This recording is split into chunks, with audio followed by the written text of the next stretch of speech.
Alors, le numéro 140, page 255, on vous donne 3 points ABC dont les affixes sont donnés ici et on pose grand Z qui vaut ZC moins ZA sur ZB moins ZA.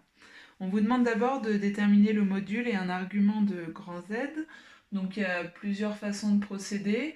On pourrait, par exemple, pour le module, faire le module de ZC moins ZA divisé par le module de ZB moins ZA. Mais quoi qu'il en soit, il va falloir quand même simplifier un petit peu les choses dans cette expression. Alors, moi j'ai pris l'option de simplifier carrément Z, de trouver son écriture algébrique. Donc ZC c'est 3 moins I moins ZA4 et ZB 3 plus I moins ZA qui vaut 4. Du coup, alors je vais mettre des signes d'égalité à la suite juste parce que j'ai pas beaucoup de place, hein, sinon vous essayez de garder une présentation en colonne de vos calculs. Donc ici ça donne moins 1 moins I sur 3 moins 4 ici, on a moins 1 plus I. Ensuite je vous rappelle que pour obtenir la forme algébrique, il faut multiplier par le conjugué en haut et en bas. Donc ici le conjugué du dénominateur c'est moins 1 moins I. On se retrouve au numérateur, en fait on a moins 1 moins I au carré, donc ça fait moins 1 au carré 1. Ensuite notre moins 2AB ça fait moins 2 fois moins 1 plus 2 fois I, donc ça fait plus 2I, plus I au carré, et I au carré vaut moins 1. Au dénominateur, on a A plus B fois A moins B, donc ça fait A au carré moins B au carré, ça fait 1 moins moins 1, c'est-à-dire 1 plus 1, ça donne 2. Donc finalement, on se retrouve avec 2i divisé par 2, donc grand Z vaut I. Si grand Z vaut I, le module et l'argument vont être vite calculés. Alors je peux les calculer, mais en fait je peux l'imaginer directement. Du moment qu'on a un nombre qui est un imaginaire pur ou un réel, on va pouvoir directement donner le module et un argument sans avoir à détailler la méthode.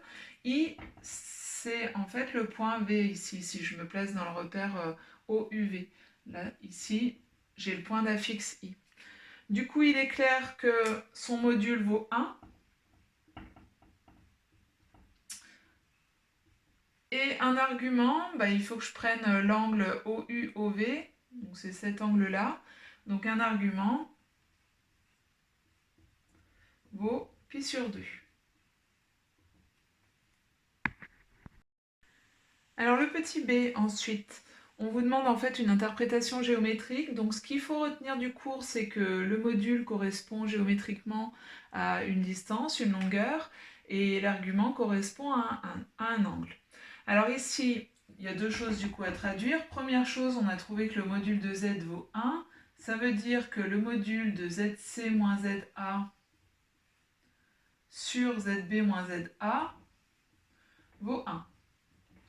Or, d'après les propriétés sur les modules, je peux séparer en deux ici. C'est-à-dire que c'est le module de ZC moins ZA sur le module de ZB moins ZA. Pourquoi je fais ça? Parce que le module de ZC moins ZA, là encore d'après le cours, ça correspond à la longueur AC. Et le module de ZB moins ZA, ça correspond à la longueur AB. Et si le quotient AC sur AB vaut 1, ça veut exactement dire que la longueur AC est égale à la longueur AB. Du coup, si AC est égal à AB dans le triangle ABC, ça veut dire que ABC est isocèle en A. Alors, on n'a pas forcément fini le travail, puisque un triangle, s'il est isocèle, il peut aussi être rectangle, donc on va le vérifier. Ici, on se doute qu'il va être rectangle, on a un angle de pi sur 2 qui est un angle droit, mais on va le justifier correctement.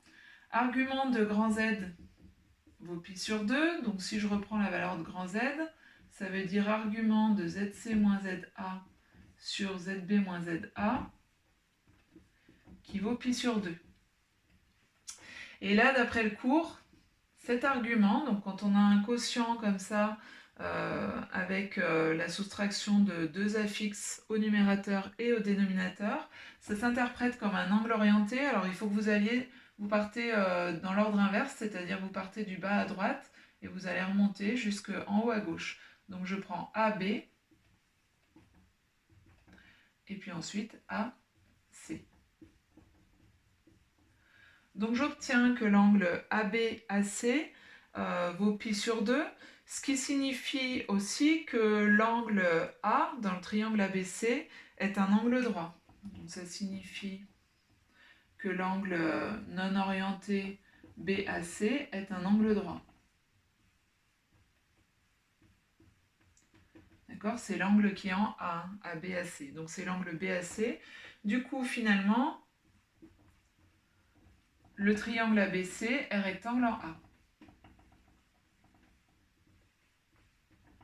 Bilan, on a un triangle qui est rectangle et isocèle en A.